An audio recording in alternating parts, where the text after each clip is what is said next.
think of it, $100 million on condoms to Hamas,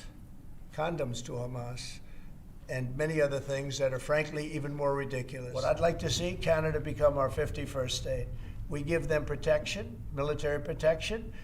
We don't need them to build our cars. I'd rather see Detroit or South Carolina or any one of our Tennessee, any one of our states build the cars. They could do it very easily. We don't need them for the cars. We don't need them for lumber. We don't need them for anything. We don't need them for energy. We have more energy than they do. We don't need them for energy. So I say, why are we doing this? Why are we willing to lose between $100 billion and $200 billion a year? We don't need that. On Israel, President Trump, you're very deep with Benjamin Netanyahu. Coming in tomorrow. Yes, you've mentioned in the past you're concerned about Israel being too small geographically. Would you support annexation of parts of the West Bank by Israel? Well, I'm not going to talk about that. It certainly is a small. It's a small country in terms of land. See this pen, this wonderful pen? My desk is the Middle East. And this pen, the top of the pen, that's Israel. That's not good, right? You know, that's a pretty big difference. I use that as an analogy. It's pretty accurate, actually. It's a pretty small piece of land. And it's amazing that they've been able to do what they've been able to do when you think about it. There's a lot of good, smart brain power. But it is a very small piece of land, no question about it. Thank you very much. We have some very exciting news today. We have numerous fronts are being covered. Before we do that, Will give me certain proclamations. We'll sign them, and you'll hear a little bit about them. Will, please. Yes, sir. First, we have for your signature 5 official designations of special envoys. The first is Mr. Steve Witkoff, who's actually in the room to be your Middle East envoy.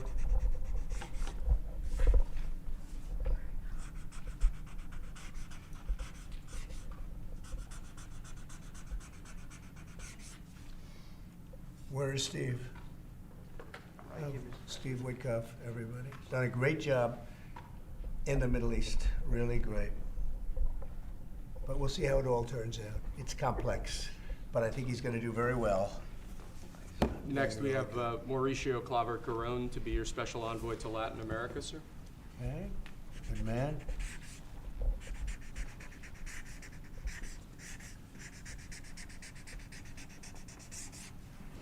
Okay. Thank you, sir. Next, we have retired General Keith Kellogg to be your special envoy on Russian-Ukraine issues. We've made a lot of progress on Russia, Ukraine. We'll see what happens, but a lot of progress has been made. We're going to stop that ridiculous war.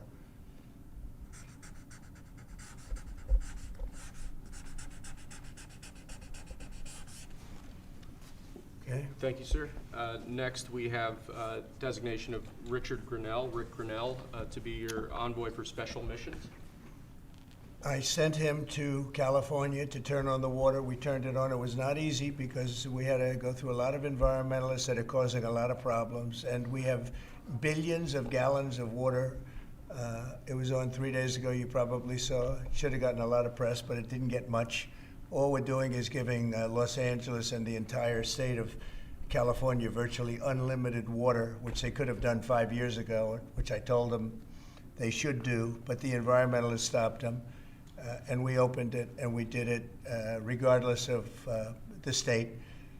And now the state seems to be very happy. I spoke with Gavin Newsom, and he's very happy. I almost called him by the other name, didn't I? My little nickname for him. But I think they're all happy. They have a lot of water in California. Too bad we didn't have it about 2 months ago, right? That was, by the way, that was a big move. We have, I don't know if you saw the pictures that were released of the water pouring down from the Pacific Northwest and Canada and lots of other places. And it's a pretty amazing sight. Mr. President, Rick Grinnell had a big Friday trip as well. He had a very big Friday trip, you're right. We'll talk about that. He's a good man, Rick. Lastly, sir, we have a designation of Mark Burnett as your special envoy to the United Kingdom. You know who Mark Burnett is? I figure he should be good. He's certainly done a great job. A friend of mine and Very talented guy. We have very talented people working for us. I'll hold that one up because Mark gets so much television. We'll hold it up, right? He'll be thrilled to see it.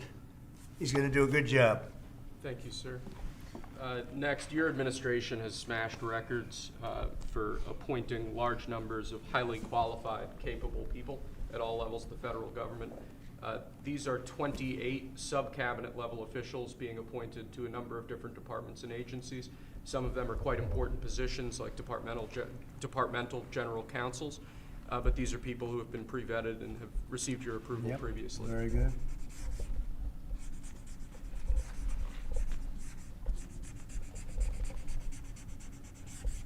Okay.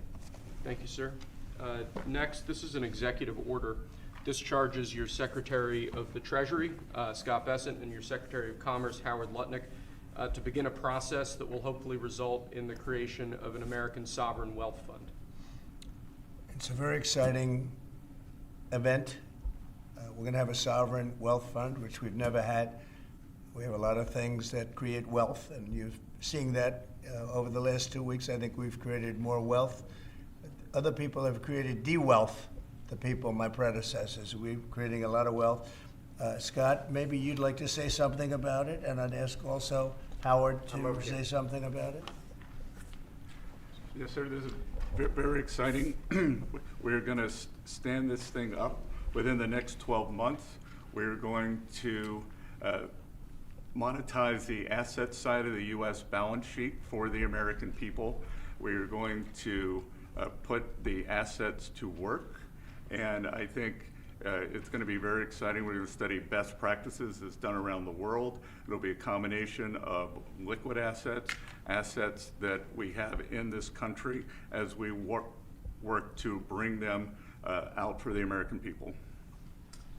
The extraordinary size and scale of the U.S. government and the business it does with companies should create value for American citizens. If we are going to buy 2 billion COVID vaccines, maybe we should have some warrants and some equity in these companies and have that grow for the help of the American people. So I bring all these things together, I think Scott and I will create an amazing sovereign wealth fund for you, sir. So other countries have sovereign wealth funds, and they're much smaller countries, and they're not the United States. We have tremendous potential in this country, tremendous. You're seeing that, what's happened just in a short period of time. And as an example, TikTok, we're going to be doing something perhaps with TikTok, and perhaps not. If we make the right deal, we'll do it, otherwise we won't. But I have the right to do that, and we might put that in the sovereign wealth fund, whatever we make, or if we do a partnership with very wealthy people, a lot of options, but we could put that as an example in the fund, and we have a lot of other things that we could put in the fund. And I think in a short period of time, we'd have one of the biggest funds, and you know, some of them are pretty large, I must tell you. Some of like the Saudi Arabia fund is on the large side, but eventually we'll catch it. But we're going to create a lot of wealth for the fund, and I think it's about time that this country had a sovereign wealth fund, and these two gentlemen and some others are going to work with them very closely, and they'll be heading it up, and they're going to do a great job. Two highly respected people that have done unbelievably well in the world, in the real world. So that's a big deal, huh? Yes, sir. I think it's going to create value and be of great strategic importance. Mr. President, why is it important for Elon Musk to have access to the payment systems at Treasury? Well, he's got access only to letting people go that he thinks are no good if we agree with him, and it's only if we agree with him. He's a very talented guy from the standpoint of management and costs, and we put him in charge of seeing what he can do with certain groups and certain numbers. Some of the numbers are horrible, what he's found. Think of it, $100 million on condoms to Hamas, and many other things that are frankly even more ridiculous. And they're finding tremendous waste, really waste more than anything else, I think you could say. Probably fraud and abuse can be added to it, the more standard waste, fraud, and abuse. but they're finding tremendous amounts of really bad things, bad spending. You've been writing about some of it, frankly, and some of the things that they've been doing is just terrible. Elon can't do and won't do anything without our approval, and we'll give him the approval where appropriate. Where not appropriate, we won't. But he reports in, and it's something that he feels very strongly about, and I'm impressed because he's running, obviously, a big company. It has nothing to do, if there's a conflict, that we won't let him get near it. But he does have a good natural instinct. He's got a team of very talented people. We're trying to shrink government, and he can probably shrink it as well as anybody else, if not better. Where we think there's a conflict or there's a problem, we won't let him go near it. But he has some very good ideas, and we have a lot of very other talented people also. We're bringing in the most talented people in the world. By the way, we just unrelated, but we have two of the most talented people in the world, the legendary Rupert Murdoch and Larry Ellison. So they are two legends in business, publishing, and probably every other. Rupert is, Larry, pretty much in a class by himself, right? I mean, although you may have a couple of bucks more, I don't know. But Rupert is in a class by himself. He's an amazing guy. And Larry is Larry. Larry is one of the most serious players anywhere in the world. So it's an honor to have you. This has nothing to do with you people, but they're here, and I thought it would be appropriate. I'm sure you didn't recognize them. If you're all going crazy, they're saying, "What are they doing here?" Thank you, sir. Mr. President, on the tariffs, is there any chance that Canada or China could also get out of the tariffs after you start a deal with Mexico? Well, nobody's out with Mexico. We had a great talk with Mexico, and we had President Sheinbaum is a woman. I like her very much. We've had good relationships, but we have to stop fentanyl from coming in, whether I like somebody or not, and we have to stop the illegal aliens from coming in. I think we've lost 200,000 people on average a year for many years, much higher than the 100,000. Could be even closer to 300,000. And they've agreed to put in 10,000 soldiers permanently, like forever, 10,000 soldiers at their side of the border and stop fentanyl and illegal aliens from coming into our country. They have a big incentive to do. Other than that, we've agreed to talk and consider various other things. We haven't agreed on tariffs yet, and maybe we will, maybe we won't. But we have a very good relationship. I also spoke with Prime Minister Trudeau of Canada, and we had a good talk in the morning, but I did ask him a couple of questions, like, banks aren't allowed to do business in Canada. Canada is very tough. Canada is very, we're not treated well by Canada, and we have to be treated well. Banks are not, as an example, allowed. Did you know that American banks are not allowed to do business in Canada? Can you believe that? And that's one of many things that we talked about, and I think we'll win most of the subjects.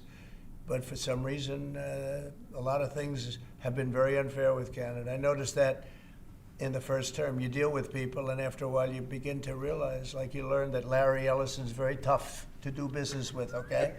He's a very tough guy. I mean, I'm sure you're shocked to hear that. But Canada is very tough. They're very, very tough to do business with, and we can't let them take advantage of the U.S. They don't take our agricultural product for the most part.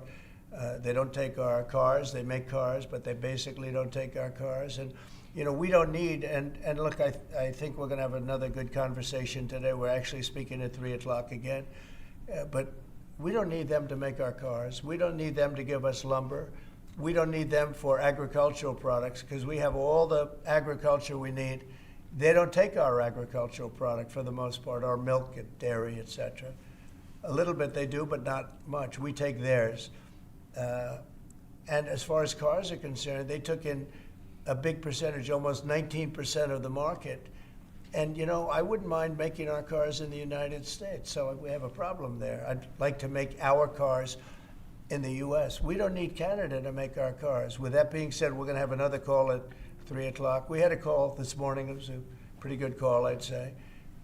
So the call with Mexico went very well in the sense that they're very strong now on the border. They're going to put soldiers there. So, actually, they're best military soldiers and they're going to be at the border, 10,000, that's a lot of soldiers. And they want to protect it also. You know, they don't want people running through Mexico, coming through Mexico to come into our country. So they're going to do that. And then we're going to talk about other things over the next 30 days, we're going to have Scott, Howard, and Marco Rubio, Secretary of State, lead the delegation. And we're going to have a big negotiation with Mexico. I'll be involved too, and President Sheinbaum will be involved to see whether or not we can work something out on the tariffs. What about China? On fentanyl and China? China will be speaking to China probably over the next 24 hours. On fentanyl and China, President Trump? We don't want fentanyl coming into our country. Now, we had another big thing, speaking of China. China's involved with the Panama Canal. They won't be for long, and that's the way it has to be. Marco just got back, as you know. He's in the process of coming back. I guess he's almost back by now. And he had a very long conversation with the leader of Panama, the respected man, and some others, the entire leadership group. And we're trying to work a deal on the Panama Canal. The Panama Canal was given foolishly years ago to, it shouldn't have been happened, years ago to Panama by Jimmy Carter and the group. We lost 38,000 people building the Panama Canal, like one of the great wonders of the world. It's the biggest job we've ever built, the biggest project we've ever built in this country, dollar-wise and every other way. 38,000 people died, Americans, all men, just about, laborers and construction people. They went to Panama. The mosquito got them. Between mosquito and snakes, we lost 38,000 people. It was the most expensive project ever built by the United States. The biggest, most expensive project we ever built 110 years ago. If you bring it up to now, it would have been the equivalent of $2 trillion. The most expensive we ever built, and we gave it away for $1, okay? We gave it away essentially for nothing. And we either want it back, or we're going to get something very strong, or we're going to take it back. And China will be dealt with. And we didn't give that to China. We gave it to Panama. We shouldn't have given it to Panama. But Panama, as you know, has violated the agreement, totally violated the agreement. So that's in the process right now. But they did have a very good meeting with the head of Panama. In addition to the tariffs on China, could you say your current thinking about whether China should be forced to pay reparations both for fentanyl deaths and the million? No, I haven't talked about that, but they do have tariffs. Honestly, nobody, the amount of money that was lost and most importantly, the lives lost because of COVID is not something that anybody could ever even imagine. It's probably $60 trillion, and all the countries in the world don't have $60 trillion. The amount of death and the amount of destruction and the amount of money lost is probably $60 trillion. I had it figured by people about 3 months ago. I was it figured out. Nobody knows what the real number is, but it's almost an infinite number, the damage done. No, but I have not discussed that. What I have discussed is we'll have some good meetings with China. We have meetings planned, and we'll see what happens. But that was just an opening salvo. If we can't make a deal with China, then the tariffs will be very, very substantial. Okay, I'm going to sign this one. Sir, this is, you've obviously made making America healthy again a key priority of this administration. A key component of that is obviously heart health. This is a ceremonial proclamation declaring the month of February to be National Heart Month. Okay. I hear we're doing very well with nominations. We'll see, but it looks like we're doing very well with nominations. Mr. President, have you been involved with calling senators who had some concerns about Tulsi Gabbard or Yes. RFK? Yeah, I've gotten great response. And they want to do what's right, and we've had a good response. I think we'll do well. We have great people like this. We have great, great people coming in. I think I'd like to say the best ever recruited for government. I think we have the finest people ever recruited for government. Will it take an act of Congress? And you know what? You're starting to see that because we've done more in 2 weeks than Biden's done in 5 years, 6 years. They could be here between him and Obama. You add it up, okay? We've done more in 2 weeks than they've done in 12 years. Will it take an act of Congress to do away with USAID, or do you believe you have? I don't know. I don't think so. No, not when it comes to fraud. If there's fraud, these people are lunatics. And if it comes to fraud, you wouldn't have an act of Congress. And I'm not sure that you would anyway. But we just want to do the right thing. It's something that should have been done a long time ago. It went crazy during the Biden administration. They went totally crazy, what they were doing, and the money they were giving to people that shouldn't be getting it, and to agencies and others that shouldn't be getting it. It was a shame. So they're tremendous fraud. But we'll be doing a report. We'll be giving you that report at the appropriate time. You Yeah. know, in the first term, though, USAID was something that you liked in some respects. I love the concept of it. Yeah. That's the program. Sure. I love the concept, but they turn out to be radical left lunatics. And the concept of it is good, but it's all about the people. Mr. President, you said you also want to impose tariffs on the EU. What kind of tariffs are you thinking about? Well, we have massive deficits with the European Union, massive, like $350 billion, if you can believe it. They don't take our farm product. They don't take our cars. They don't take almost anything, but we take their cars. We have millions of cars coming in, BMW and Mercedes-Benz and Volkswagen and just so many different cars, and we don't do anything about that. And we don't charge them tariffs. They make it impossible to sell cars in the European Union. They make it very difficult, agricultural product. They actually don't take it.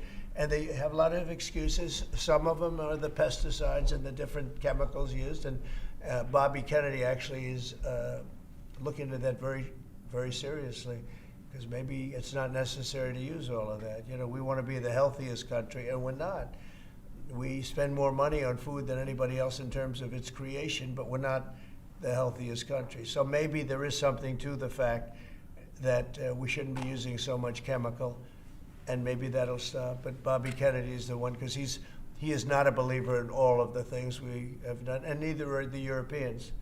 So we'll see what happens. But they use it as an excuse not to buy our product. And I asked a couple of the leaders, I don't want to use names, but how many Chevrolets or Fords do you see in the middle of Munich? And the answer is none, because they don't take any cars. They don't take anything. So the European has abused the United States for years, and they can't do that. And they want to make a deal. Let me tell you, in all cases, they all want to make deals. There's nobody that doesn't want to make deals. They've been abusers, and they want to make deals. So we'll see about that. But we'll have, I think, some very fair. All we want is a fair deal. And, you know, there's a word, reciprocal. I'd go right now, reciprocal tariffs on everybody, because many of the countries that you feel so horrible about, the way they're being treated by Trump, you're saying, oh, President Trump is so terrible to them. Well, they charge us tariffs. European Union has a VAT tax, which is through the roof, okay? It's a similar thing, similar to a tariff. It's a VAT. And they have it, and it's numbers like you wouldn't believe. And Canada, I told you about the banks, and I told you they charge us. And people don't say that. They don't like to say it. Just like they don't like to say that I opened up the water for California. It's a great thing. It's too bad they didn't do it themselves. I had to do it, and it was not easy. We did it a very rough way, and I didn't like to do it a rough way. We shouldn't have to do it a rough way. But a lot of these countries that we're talking about, you know, they're so-called allies, but they don't treat us well. And just like I got $420 billion, and now it's actually over $600 billion. The Secretary General of NATO came in 2 weeks ago, and he said it was a miracle when Trump came in. When President Trump came into NATO, he said it was $636 billion by saying to them, no, you have to pay. And if you don't pay, we're not going to be there for you. You know, somebody has to say it, and they paid. And it was a large amount of money. And one of the problems we have with the Russia-Ukraine situation is that we wanted to see some equalization, because we're in for close to $300 billion, and they're in for $200 billion less. Why are they in for less? Because Biden never asked them for money. He never said, you got to pay. He never did. All he did is hand out money. So we're talking with them right now, and we're actually working some deals right now. So we have some guarantees and some other things to keep that whole situation to go, really going. I mean, going. We're telling Ukraine they have very valuable rare earth. We want what we put up to go in terms of a guarantee. We want a guarantee. We're handing them money hand over fist. We're giving them equipment. European is not keeping up with us. They should equalize. And look, we have an ocean in between. They don't. It's more important for them than it is for us. But they're way below us in terms of money. And they should be paying at least equal. They should really be paying much more than us. But let's say equal to us. And they're billions and billions of dollars below. So we're looking to do a deal with Ukraine where they're going to secure what we're giving them with their rare earth and other things. Mr. President, in terms of the deal with Mexico this morning, was that partially related to the market reaction and a criticism from Mr. Murdoch's own newspaper? He called it the dumbest trade war on the editorial page on Saturday. I'm going to have to talk to him. Was this market reaction or concern about? I've been right over the Wall Street Journal many times, I will tell you. I don't agree with him on some things. No, it's not only is it not dumb, you're going to see. Every single one of those countries is dying to make a deal. You know why? Because they're ripping us off really badly. And the United States is tired of just being ripped off. And that's why we have $36 trillion in debt. We have it for a reason, because we make bad deals with everybody. And we don't allow that anymore. So the Wall Street Journal is wrong, because very simply, every single country that you're writing about right now is dying to make a deal, because the deals they have right now are so good and so good for them and so profitable for them. You didn't know that Canada didn't allow our banks. You didn't know all of these different things. And I think in the end, you're going to see that either very, very substantial tariffs are going to be paid by them, or they're going to make some kind of a deal. So or did Mexican President Sheinbaum? Did what? Did you blink this morning? There was no blinking. No, she's a wonderful woman, but she did agree to 10,000 soldiers on the border. I would say that's a lot. Would you say that's pretty good? 10,000 soldiers on the border? Sir, And the 10,000 soldiers are going to keep illegal aliens out, and they're going to keep them out, seriously out, and otherwise they're going to have a big penalty. Mexico is going to be penalized. They're not going to come through Mexico anymore, and they're not going to let the fentanyl come in from China. And China hopefully is going to stop sending us fentanyl, and if they're not, the tariffs are going to go substantially higher. Sir, just to clarify what you said about Ukraine earlier, the rare earths, is that something you want them to give the rare earths to the United States? Yeah. Okay. I want to have security of rare earth. We're putting in hundreds of billions of dollars. They have great rare earth, and I want security of the rare earth. And they're willing to do it. Sir, you mentioned earlier that you On want Canada, when you talk to Justin Trudeau again, is there anything he can give you at 3 p.m. when you talk again to also I don't know. pause, I don't know. like you said with Mexico? I don't know. We have big deficits with Canada, like we do with all countries. I mean, I look at some of the deals made, I say, who the hell made these deals? They're so bad. But with Canada, I have a talk with him that you maybe know or maybe not. We're going to meet again or talk again at 3 o'clock, right after my next meeting, and we'll see what happens. I can't tell you what's going to happen. You mentioned that he could agree to change your mind on the tariffs? Well, we can always, look, what I'd like to see, Canada become our 51st state. We give them protection, military protection. We don't need them to build our cars. I'd rather see Detroit or South Carolina or any one of our, Tennessee, any one of our states build the cars. They could do it very easily. We don't need them for the cars. We don't need them for lumber. We don't need them for anything. We don't need them for energy. We have more energy than they do. We don't need them for energy.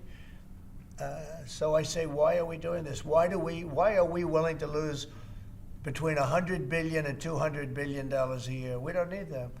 As a state, it's different. As a state, it's much different. And there are no tariffs. So I'd love to see that, but some people say that would be a long shot. If people wanted to play the game right, it would be 100% certain that they'd become a state. But a lot of people don't like to play the game because they don't have a threshold of pain. And there would be some pain, but not a lot. The pain would be really there. So we're going to meet again by phone at 3 o'clock, and we'll let you know. On Israel, President Trump, you're very deep with Benjamin Netanyahu. Coming in tomorrow. Yes, you've mentioned in the past you're concerned about Israel being too small geographically. Would you support annexation of parts of the West Bank by Israel? Well, I'm not going to talk about that. It certainly is a small, it's a small country in terms of land. See this pen, this wonderful pen? My desk is the Middle East. And this pen, the top of the pen, that's Israel. That's not good, right? You know, that's a pretty big difference. I use that as an analogy. It's pretty accurate, actually. It's a pretty small piece of land. And it's amazing that they've been able to do what they've been able to do when you think about it. There's a lot of good, smart brain power, but it is a very small piece of land, no question about it. Mr. President, you said earlier that Elon Musk is doing everything with your say-so. So is there everything that he has done thus far, going to all the agencies, shutting off access, getting access to federal payments, that all has yours? You're okay with all of that? For the most part, yeah. If we, if there was something that didn't have my okay, I'd let you know about it really fast. And you said there are some areas where you wouldn't let him work because he has conflicts of interest. If there was a no, I haven't seen that, and he would know not to do it. So we haven't had that yet. But if there was a conflict, we would let him work in that And area. earlier you said with regard to Panama that you were going to make a deal where the U.S. was going to take it. How long do they have to make that sort of deal, and are you still leaving on the table? We're going to meet with Panama on Friday at about 3:30 in the afternoon by phone, and maybe there'll be some representatives at, here or there. But we're going to be talking to Panama on Friday, essentially. And they've agreed to certain things, but I'm not happy with it. On the Middle East, Mr. President, if I may, do you still have doubts that the ceasefire will hold? On what? On the Middle East, do you think the ceasefire will hold? I have no assurances that it'll hold. I mean, I've seen people brutalized. Nobody's ever seen anything like it. No, I have no guarantees that the peace is going to hold. Steve, you might want to say something about that. Steve Witkoff. It's holding so far. So and we're certainly hopeful, and that's the president's direction. Get the hostages out, save lives, and come to hopefully a peaceful settlement of it all. So far it's holding. Mr. President, on a different topic, questionnaires have been going out to FBI agents across the country who were involved potentially in the investigation. Do you believe anyone involved at any level should be fired, sir? Well, I think the FBI was a very corrupt institution, and I'm a victim of it in a true sense. I was able to beat it, but other people have been treated horribly. I think the FBI had a great reputation. I think its reputation was really damaged badly, as is DOJ.